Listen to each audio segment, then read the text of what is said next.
Hello and welcome to the Dukascopy TV studios here in Geneva.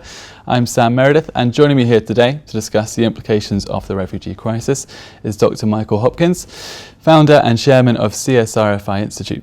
Welcome, Dr. Hopkins. Thank you very much. Nice to be here.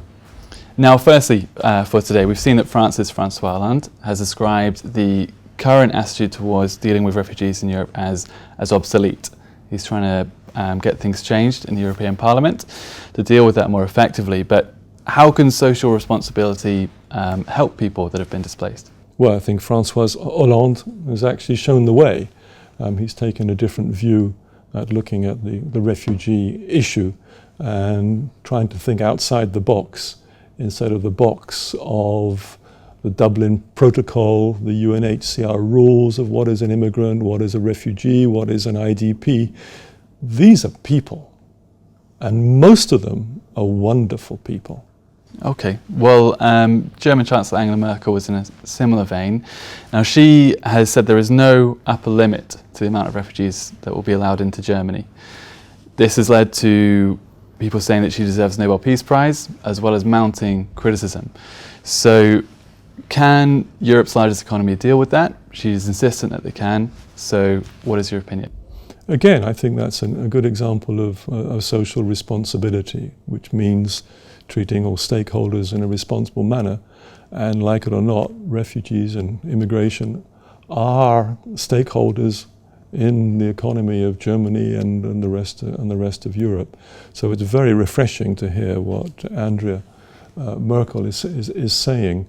But what people don't seem to realize, and especially the right-wing people like Le Pen and Lafarge in England, don't seem to realize is actually immigrants are actually really good for these economies, really good for Europe and really good for Germany. Take England, for example.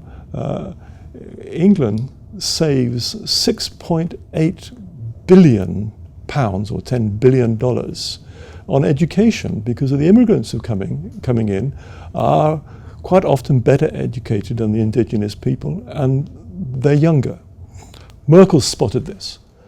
She said from Syria, if you look, that most of the people coming in are young, and mainly young men. Now, and mainly educated. Now, the fact that what these people have done in order to get to Germany is absolutely amazing. And don't forget, they don't want to leave. They're forced from their homes. It's absolute tragedy. It's awful. Can you imagine you and I? Well, you and I are both immigrants in Switzerland, for example. Great to be in Switzerland because it's a very, very good place and really treats immigrants very, very well.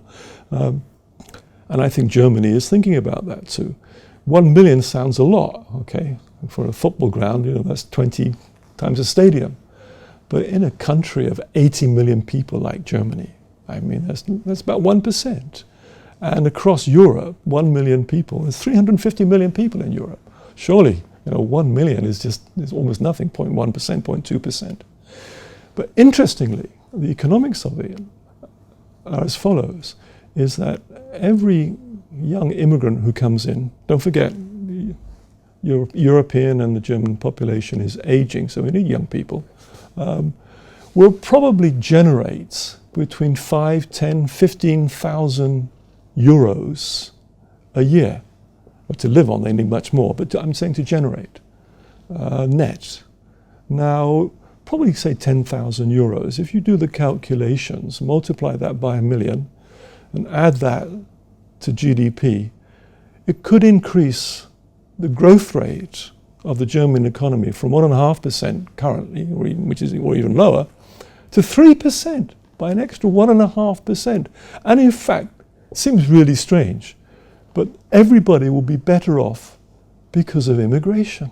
Unbelievable. And that's what Merkel spotted, and that's what François Hollande has spotted as well. Unfortunately, our Prime Minister from the UK, Mr. Cameron, don't think he understands this.